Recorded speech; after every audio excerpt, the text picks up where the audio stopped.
Baik, bismillahirrahmanirrahim. Assalamualaikum warahmatullahi wabarakatuh. Perkenalkan, saya Ahmad Sulaiman bersama dengan rekan saya Nandi Agustin Syakarofat.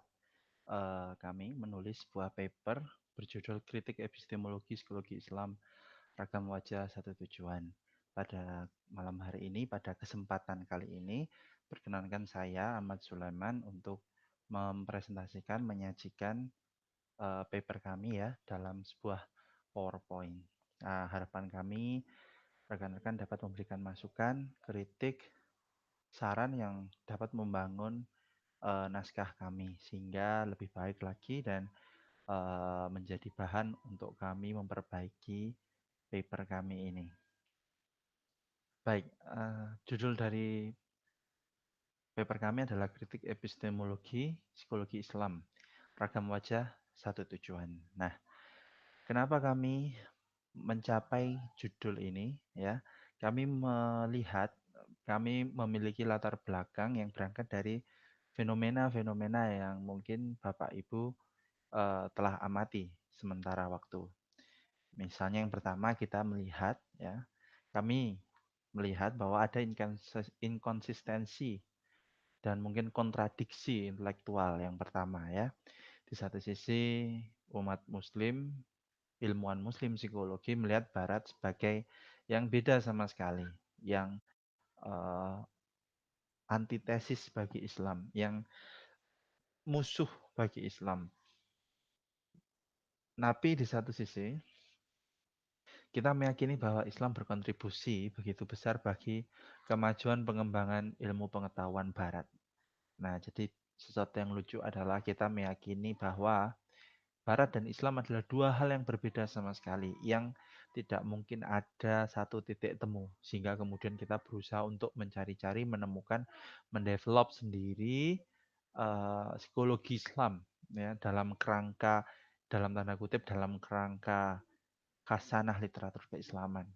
Dan kita melihat bahwa Barat berasal dari worldview yang sama sekali berbeda, yang nggak mungkin ada kemungkinan, ya, yang tidak ada kemungkinan sama sekali bagi ilmu sosial barat termasuk psikologi untuk kemudian memiliki secuplik kebenaran yang bisa juga diakui, yang diakomodasi dalam bangunan ilmu psikologi atau sosial Islam. Tapi di satu sisi kita yakin bahwa barat itu berkembang pesat karena mencuri, mengambil, ya, meneruskan apa yang dimiliki oleh Islam. Nah, jadi kita meyakini bahwa Barat nggak bisa seperti ini jika tanpa apa yang oleh Islam injeksikan ke dalam bangunan ilmu pengetahuan mereka. Jadi di satu sisi kita meyakini kita sama sekali berbeda, tapi di satu sisi kita juga meyakini bahwa Barat sebenarnya meniru, mencuri apa yang sudah kita miliki. Nah, inkonsistensi atau kontradiksi intelektual ini menurut saya sangat mudah kita temukan ya, bahkan mungkin kita sendiri secara tidak sadar, dan bagi kami hal ini sangat kontraproduktif ya, dalam pengembangan psikologi Islam karena kita banyak menemukan bahwa ilmuwan-ilmuwan muslim psikologi kemudian fokus kepada kajian-kajian khasanah literatur eh, Islam di abad pertengahan yang sudah berjarak sekitar 1000 tahun yang kemudian ditulis dalam rentang waktu yang lama, geografis yang berbeda, tanpa kemudian berusaha untuk melihat bangunan keilmuan di barat. Dan itu sangat mungkin kita temukan. Yang kedua, kita juga menemukan inkonsistensi intelektual yang kedua ya, yaitu kita melihat bahwa dalam Islam, dalam psikologi Islam, dalam ilmu sosial Islam ya secara umum kita memiliki kecenderungan kepada satu bentuk nalar tertentu, ya, satu jenis epistemologi tertentu. Ya, kita meyakini sumber ilmu pengetahuan yang utama, yang ketika ada kontradiksi kita mendahulukan sumber ilmu pengetahuan itu apa? Teks. Ya, kita sangat berfokus kepada teks dan kita juga sangat berfokus pada tafsiran-tafsiran ulama-ulama abad pertengahan kepada teks. Nah, sementara tafsir-tafsir yang bisa dibilang lebih kekinian, yang lebih kontekstual, yang lebih dekat dengan zaman kita, yang memahami kebutuhan-kebutuhan kita pada hari ini cenderung kita anulir atau kita tidak akomodasi. Nah, sementara kita juga meyakini ya, bahwasanya barat itu, hanya fokus kepada empirisme atau logical positivisme ya. Sebaliknya kita meyakini bahwa kita, epistemologi Islam memfasilitasi, mengakomodasi, mengakui semua sumber ilmu pengetahuan ya. Sehingga kita dianggap merasa kita ini lebih sempurna, lebih baik daripada yang lain. Nah, ini sesuatu hal yang tidak tidak produktif ya. Karena pada faktanya kemudian kita tidak memahami secara betul-betul, secara mendalam bahwa antara satu bangunan epistemologi ya, bahwa kita memiliki banyak ragam epistemologi dan antara ragam epistemologi itu tidak bisa dengan mudah kita satukan begitu saja ya, karena mereka berangkat dari satu asumsi-asumsi yang berbeda satu sama lain.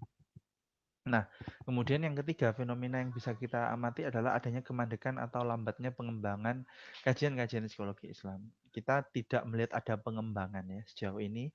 Yang bisa kita lihat adalah repetisi, pengulangan-pengulangan, mimikri ya, modeling, atau mungkin membahasakan ulang, mengulangi apa yang telah dilakukan oleh ilmuwan-ilmuwan Muslim terdahulu ya.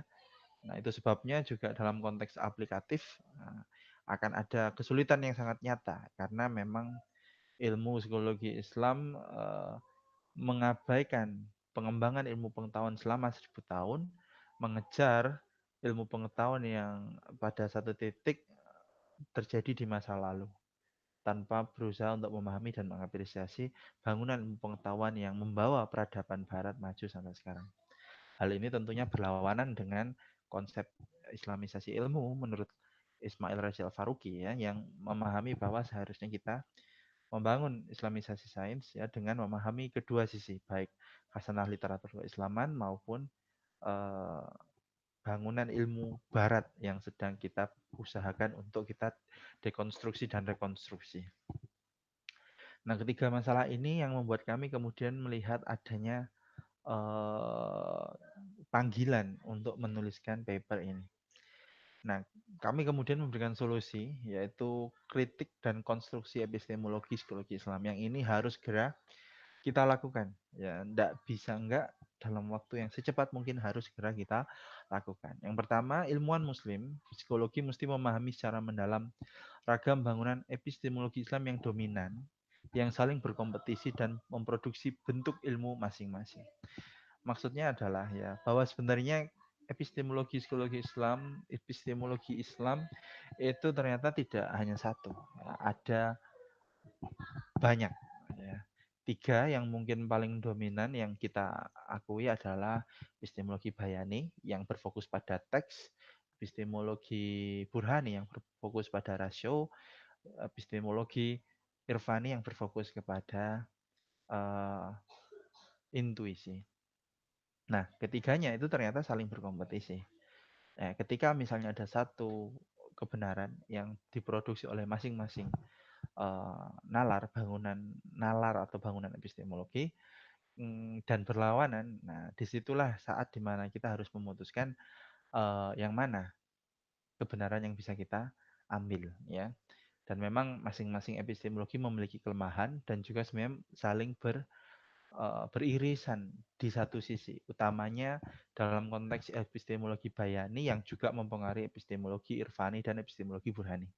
Karena kita tahu bahwa tanpa teks ya tidak bisa kita mengatakan suatu bangunan itu sebagai bangunan epistemologi Islam ya tanpa sama sekali merujuk kepada teks. Nah, jadi memang ada dalam bangunan Irfani mengakui bahwa di teks di Al-Qur'an ada ilmu-ilmu pengetahuan yang disematkan langsung oleh Tuhan, disingkapkan langsung kepada manusia, yang mana manusia itu harus memiliki hati yang bersih, yang suci, yang layak untuk diberikan ilmu itu. Sementara dalam konteks eh, Burhani yang punya corak rasional dan praempiris ya, kecenderungan kita untuk membaca alam semesta, membaca fenomena, membaca, mengobservasi, lalu membuat kesimpulan-kesimpulan deduktif dan induktif.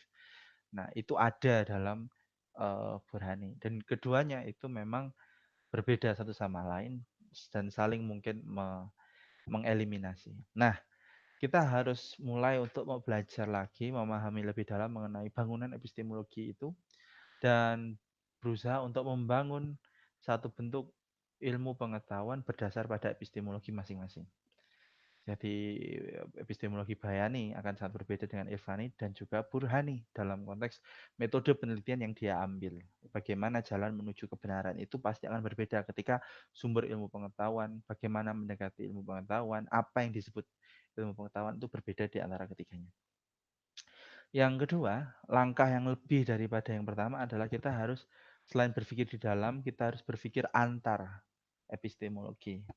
Nah, tapi kita juga harus hati-hati bahwa antara epistemologi memiliki kelebihan dan kelemahan, dan ketika kita gabungkan bisa jadi yang menjadi bertambah bukannya kelebihan, tapi justru kelemahannya. Atau barangkali malah bisa jadi menjadi tidak logis, tidak masuk akal, eh, tidak sesuai dengan nalar epistemologi satu sama lain, yang menjadikan malah tidak punya basis pondasi epistemologi pengetahuan sama sekali. Ketika kita tidak memahami kelemahan dan kelebihan di antara masing-masing bangunan ilmu pengetahuan, bangunan epistemologi, psikologi Islam itu. Kemudian kita juga harus berpikir di luar atau trans bangunan epistemologi.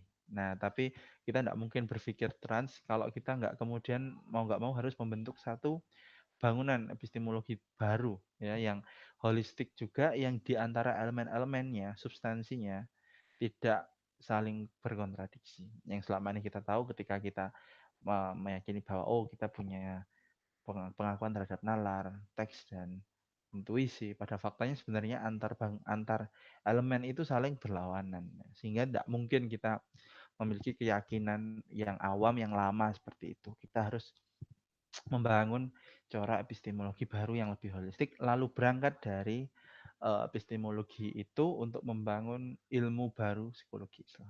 Nah, mungkin itu yang bisa saya sampaikan pada hari ini. Sekian, terima kasih. Wassalamualaikum warahmatullahi wabarakatuh.